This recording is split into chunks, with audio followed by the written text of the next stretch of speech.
कहानी शुरू होते ही एक हॉस्पिटल दिखाता है। तभी वहां अचानक एक ब्लास्ट हो जाता है। नर्स बच्चों को बचाने के लिए भागती है। एक नर्स बच्चे को बाहर ले जा रही थी, पर वहां पूरी तरह आग लग चुकी होती है। फिर उस नर्स पे कुछ गिरता है, जिससे वो बेहोश हो जाती है और वो बच्चा अपने आप दूसरी जगह पहुंच गया। उस बच्चे का नाम क्रिस्टियन होता है। वो एक बच्ची के पास पहुंचता है। इस बच्ची का नाम एगी होता है। तभी क्रिस्टियन पे एक मलबा गिर जाता है। एंगी रोने लगती है, पर क्रिस्टियन नहीं रोता। कुछ पल में वो भी रोने लगता है। तभी वहां एक बूढ़ी औरत इल्लूस आती है, जो जादूगरनी होती है। वो क्रिस्टियन को अपने साथ ले जाती है। सीन कट होता है। कई सालों बाद क्रिस्टियन बड़ा हो गया था। वो अपना लंच भूल जाता है। इलूस उसे पुकारती है लंच बॉक्स ले जाने के लिए, पर वो बिना लिए वहां से चला जाता है। इलूस एक कौवे से उसका लंच देने के लिए कहती है। क्रिस्टियन जा रहा था तो उसका एक्सीडेंट हो जाता है, एक लड़की के साथ में। वो लड़की वही होती है जिसे हमने शुरू में देखा था, पर वो एक दूसरे को नहीं पहचानते हैं। क्रिस्टियन सॉरी बोलता है। तभी वो कौवा उस पे लंच गिरा देता है। एगी की साइकिल का टायर खराब हो जाता है। वो दोनों साथ में जा रहे होते हैं, तो क्रिस्टियन उसे इम्प्रेस करने की कोशिश करता है। वो उसे डेट के लिए पूछता है। वो कहती है नहीं। फिर वो बताता है कि आज मेरी पहली जॉब लगी है। वो बातें करते हैं और क्रिस्टियन फिर से पूछता है मेरे साथ घूमने चलोगी? वो कहती है मैं एक कुरियर बॉय के साथ क्यों जाऊंगी? तब वो कहता है नहीं, मैं मुर्दा घर का चौकीदार हूँ। वो रॉक पेपर सीजर खेल के डिसाइड करते हैं कि डेट पे जाना है या नहीं, पर उन दोनों में से कोई नहीं जीतता। तब एगी कहती है ठीक है, मैं तुम्हारे साथ एक कॉफी पी सकती हूँ। वो कल सुबह आने के लिए कहती है। फिर वो अपने अपने रास्ते चले जाते हैं। उसके बाद क्रिस्टियन मुर्दा घर में पहुंच जाता है और उसका बॉस भी वहां पे आ जाता है। उसका बॉस क्रिस्टियन को उसका काम समझाने लगता है। वो दोनों अंदर जा ही रहे थे, तभी उनका स्टाफ एक नए लाश को लेकर आते हैं। फिर क्रिस्टियन सब देखते हुए अंदर जा रहा था। तभी उसे एक दरवाजा दिखाई देता है। अपने बॉस से पूछता है दरवाजे के बारे में। बॉस से पता चलता है कि ये दरवाजे के पीछे एक दीवार है, जिसमें दरार है, जिसे ढकने के लिए आर्टिफिशियल दरवाजा लगाया गया है। क्रिस्टियन का बॉस क्रिस्टियन को एक डंडा देता है, सेफ्टी के लिए इस्तेमाल कर सकता है, और काम समझाने के बाद वो वहां से निकल जाता है। उसके बॉस के चले जाने के बाद क्रिस्टियन उस दरवाजे को खोलता है, लेकिन उसे दीवार के अलावा कुछ नहीं मिलता। फिर वो दरवाजे को बंद कर देता है। फिर इधर उधर देखने लगता है। वो टहलते टहलते एक कमरे में पहुंच जाता है, जहां पे एक सूट रखा हुआ था, जो इस कहानी के विलन का था। फिर वो अपने केबिन में आ जाता है। उसके बाद एक घड़ी को दिखाया जाता है, जिसमें 12 बज गए थे। तभी वहां का लाइट में हलचल होने लगती है। ये देख के क्रिस्टियन केबिन से बाहर आता है और घड़ी की तरफ देखने लगता है, पर घड़ी सुई गायब हो चुकी थी। फिर वो टॉयलेट चला जाता है। क्रिस्टियन उधर टॉयलेट में था और इधर क्रिस्टियन के केबिन में एक आदमी आ गया था, जो क्रिस्टियन के सामानों की जांच करते हैं। दूसरी तरफ क्रिस्टियन टॉयलेट से वापस आ रहा था अपने केबिन की तरफ। तभी उसको वहां पे बहुत सारे लोग दिखाई देते हैं, जो एक साथ एक जैसे कपड़े पहने हुए थे। ये देख के वो डर जाता है और वहां से भागने लगता है। भागते हुए वो नीचे काम कर रहा उस विलन के पास पहुंच जाता है, जिसका काम है लाशों को जलाना होता है। उसका नाम मोटिशन होता है। क्रिस्टियन मोटिशन को उन लोगों के बारे में बताता है। तभी देखता है कि वो मोटिशन लाश को काट के खाने लगता है। ये देख के वो और डर जाता है। फिर वहां से दूसरे जगह चला जाता है। वो सीढ़ियों पे बैठा होता है। फिर उसके पास कुछ कैंडी का टुकड़े आके गिरते हैं, जो उसी का था। उस कैंडी के टुकड़े का पीछा करते हुए कमरे के अंदर आ जाता है, जहां देखते हैं सारे मरे हुए लोग उसके सामने खड़े हैं और वो लोग बात कर रहे थे। ये देख कर वो बेहोश हो जाता है। क्रिस्टियन के होश में आते ही वहां का एक आदमी क्रिस्टियन को एक कोल्ड ड्रिंक देता है और कहता है कि इसे पियो और रिलैक्स करो। तभी क्रिस्टियन को पता चलता है कि वह जिंदा है। फिर वहां खड़े आत्माओं से एक आत्मा कहता है कि माना कि हम मर चुके हैं, लेकिन हम यहाँ कैद हो चुके हैं, और उसी दीवार वाले दरवाजे को दिखाते हुए कहता है कि यही हमारा आजादी का रास्ता है। दिन में ये खाली दीवार रहता है, लेकिन रात में हमारी आजादी के लिए दरवाजा खुल जाता है। हमारी मौत से पहले हमारी कुछ अधूरी इच्छा बाकी रह गई थी, इसलिए हम यहाँ कैद हो गए। अगर हमारी इच्छा तुम पूरी कर दोगे, तो हम आजाद हो जाएंगे और हमारे लिए वो दरवाजा खुल जाएगा। लेकिन यहाँ पे जो मोटेशन है, वो हमारी मजबूरी का फायदा उठाता है और हमारे आत्मा को खा जाता है। उन आत्माओं से एक औरत कहती है कि मेरी मदद करो, क्योंकि मेरे पास सिर्फ एक ही दिन बचा है, जिसके लिए क्रिश साफ साफ मना कर देता है। तभी वहां पे एल्बर्ट नाम का एक आत्मा कहता है कि तुम टेंशन मत लो, मैं भी यहाँ पे पहले काम कर चुका हूँ। फिर वो एक कागज़ दिखाता है, जिससे पता चलता है कि वो भी इस मुर्दा घर में नाइट गार्ड का काम किया करता था। तभी वो औरत फिर से क्रिस्टियन से मदद मांगती है क्योंकि उसके पास टाइम नहीं था और क्रिस भी इस बार मान जाता है। फिर वो औरत अपनी एड्रेस बताती है। फिर सुबह हो जाती है, तभी उसे याद आता है कि एगी ने उसको 10 बजे के कॉफी के लिए बुलाई थी। फिर वो वहां चले जाता है जहां हम देखते हैं एगी एक रेस्टोरेंट के बाहर काफी देर से इंतजार कर रही थी। तभी उस रेस्टोरेंट के सामने एक बस आती है और एगी गुस्से में उस बस में बैठ के चली जाती है। तभी हम देखते हैं पीछे क्रिस्टियन भी पहुंच गया था, लेकिन तब तक वो निकल चुकी थी। क्रिस्टियन थोड़ी देर तक बस के पीछे पीछे भागता रहा, लेकिन बस की स्पीड ज्यादा थी, इसलिए वो उसे पकड़ नहीं पाया। तभी वहां पे एक फायर ब्रिगेड गुजर रहा था। क्रिस भी उसके सामने था। फिर वो हट जाता है और वो गाड़ी निकल जाती है। तभी उसको याद आता है उस औरत के बारे में जिसने उसे कुछ काम दिया था। फिर क्रिस्टियन उसकी बताए हुए एड्रेस पे चले जाता है और उसके घर के अंदर घुस के इधर उधर देखने लगता है। फिर उसे एक तस्वीर मिलती है जिसके पीछे एक एड्रेस लिखा हुआ था और उसमें कुछ पैसे रखे हुए थे। उस औरत ने यही काम दिया था कि एक पोता है जिससे वो बहुत प्यार करती है, लेकिन अपने काम के चलते उसे समय नहीं दे पाई। लेकिन अब वो मर चुकी है। ये पैसा उसके पोते तक पहुंच जाए, बस यही चाहती है। और यह काम करने के लिए उसे उस पैसे की 10% हिस्सा भी मिलने वाला था। और क्रिस भी ऐसा ही करता है, 10% अपने पास रख के बाकी पैसे उसके पोते को ट्रांसफर कर देता है। काम खत्म होने के बाद क्रिस्टियन अपने घर आ जाता है और अपने मम्मी को पैसा देता है, जिससे उसकी मम्मी भी खुश हो जाती है। उसके बाद हमें एक न्यूज़ दिखाया जाता है जिसमें एक बस का एक्सीडेंट हो चुका था और उस एक्सीडेंट में एक लड़की मर गई थी। क्रिस्टियन का समय हो जाता है। वो मुर्दा घर के लिए निकल जाता है। उसके बाद रात के 12 बजते हैं, तभी उस औरत को दिखाया जाता है जो बहुत खुश थी क्योंकि उसके लिए वो दरवाजा खुल चुका था, क्योंकि उसकी इच्छा पूरा हो गई थी। दरवाजा खुलते ही वो औरत उसके अंदर जाती है। तभी वहां पे एक लंबी सी सीढ़ दिखाई देती है जो स्वर्ग के तरफ जाती है। वो औरत उसी सीढ़ी से ऊपर चढ़ने लगती है। तभी एक रोशनी आके उसे गायब कर देती है।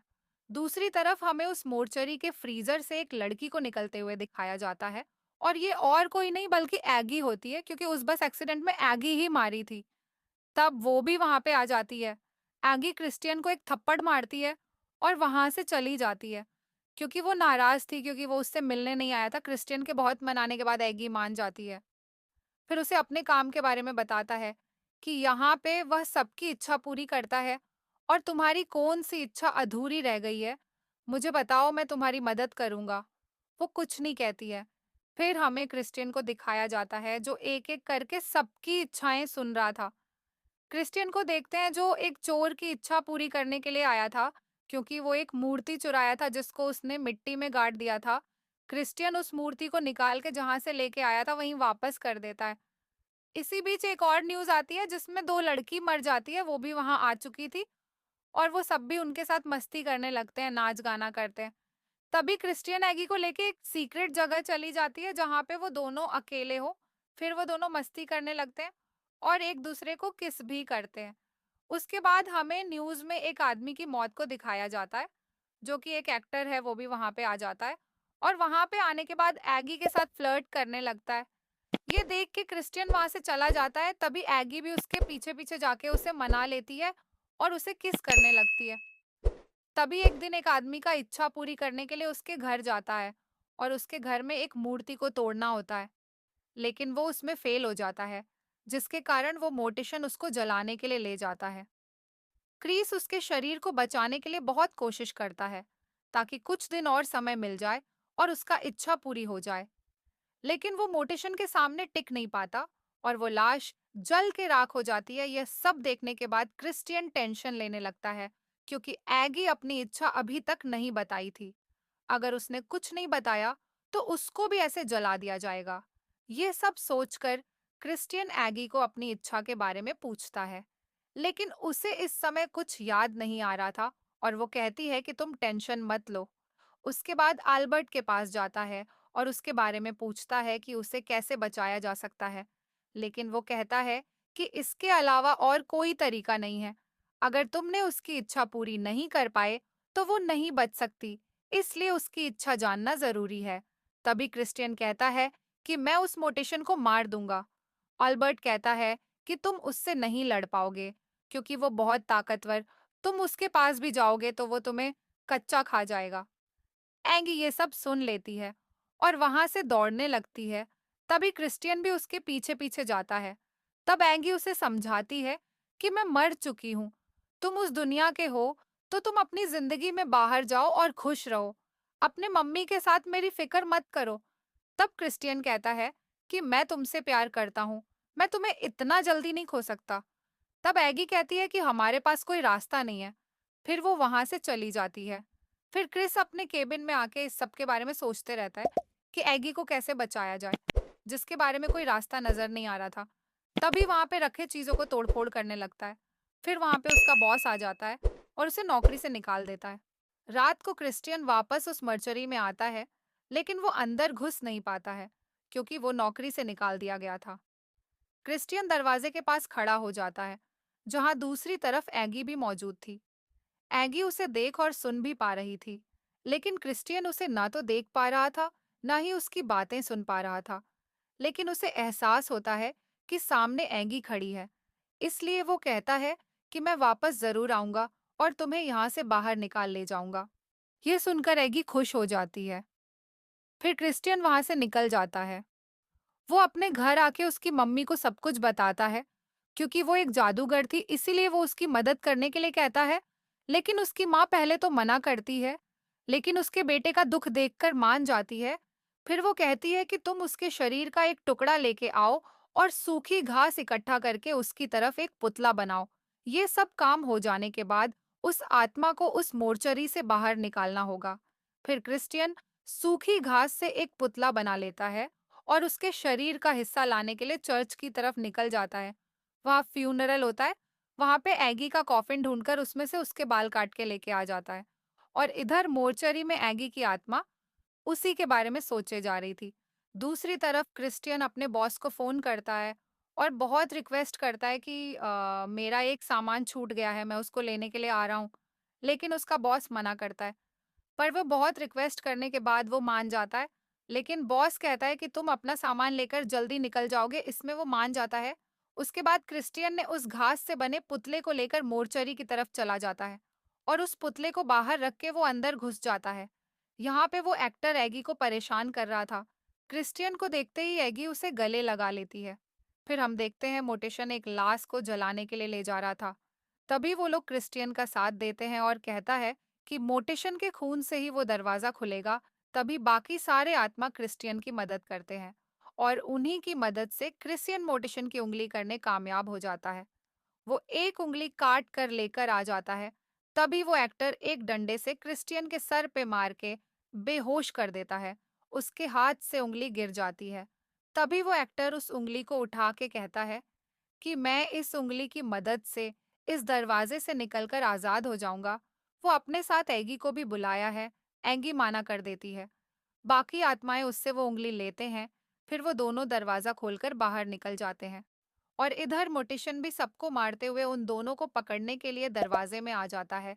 वहां से निकलने के बाद क्रिस्टियन उस पुतले के पास आ जाता है जो एक शरीर में बदल चुका था। क्रिस्टियन उसे देखते ही बहुत खुश हो जाता है। तभी उसके मुंह से एक घास का टुकड़ा निकलता है और उसके हाथ से भी घास का टुकड़ा निकला हुआ था। तब तक वो आत्मा उस शरीर में प्रवेश कर चुकी थी, इसलिए वो जाग जाती है। फिर देखती है कि उसके हाथ से घास का टुकड़ा निकल रहा है। यह देख के क्रिस्टियन एक रुमाल से उस हाथ को बांध देता है। तभी वहां पे मोटेशन आ जाता है जो उसे मारने की कोशिश कर रहा था। फिर वो दोनों वहां से एक साइकिल लेकर भाग के अपने घर पहुंच जाते हैं। हम देखते हैं क्रिस्टियन की मम्मी यानी इलूस भी जादू शुरू कर दिया था। तभी उन्हें पता चलता है कि वो मोटेशन भी उनका पीछा करते हुए उनके घर तक पहुंच गया है। तभी इलूस उन दोनों को वहां से भगा के छात पे जाने के लिए कहती है और वो दोनों छात पे चले जाते हैं। और उधर मोटेशान भी दीवार से चढ़कर छत की तरफ आ जाता है। उसके बाद मोटेशन ने उन दोनों को मारने के लिए आगे बढ़ता है। तभी इलूस भी वहां पे आ जाती है और उसे अपने पावर से रोक लेती है और क्रिस्टियन को उसके बचपन के बारे में बताने लगती है कि ये सब पहले से ही लिखा हुआ था, होनी को कोई नहीं टाल सकता। लेकिन एक जान के बदले दूसरे जान को बचाया जा सकता है। इसलिए वो खुद मोटिशान के पास जाके उसकी चाकू से अपने आप को मार लेती है। मरने के बाद उसकी माँ गायब हो जाती है। तभी एगी को पता चलता है कि उसकी कटी हुई बाजू से जो घास निकल रही थी, अब वहां से खून निकल रहा है। तभी वो समझ जाती है कि वो बच गई और इधर मोटिशन अपने मुंह से आग निकालकर उन दोनों को जलाने की कोशिश करता है। लेकिन वो दोनों एक दरवाजे को सामने रख के उससे बचने की कोशिश करते हैं। थोड़ी देर ऐसे ही चल रहा था, तभी दरवाजा जल जाता है। फिर वो दोनों दरवाजा को गिरा देते हैं। तभी क्रिश्चियन ने वहीं पे रखी हुई एक शराब की बोतल को उसकी तरफ फेंकता है, जिसमें मोटिशन का शरीर जलने लगता है। तभी उन दोनों ने एक टेबल की मदद से उसे धक्का मार के नीचे गिरा देते हैं। गिरने के कारण मोटिशन की मौत हो जाती है। फिर हम क्रिस्टियन को देखते हैं जो अपने मम्मी की चले जाने के बाद बहुत दुखी हो जाती है। तभी एगी कहती है कि अब मैं हमेशा तुम्हारे साथ ही रहूंगी, और इसी के साथ ये कहानी यहीं पे खत्म हो जाता है।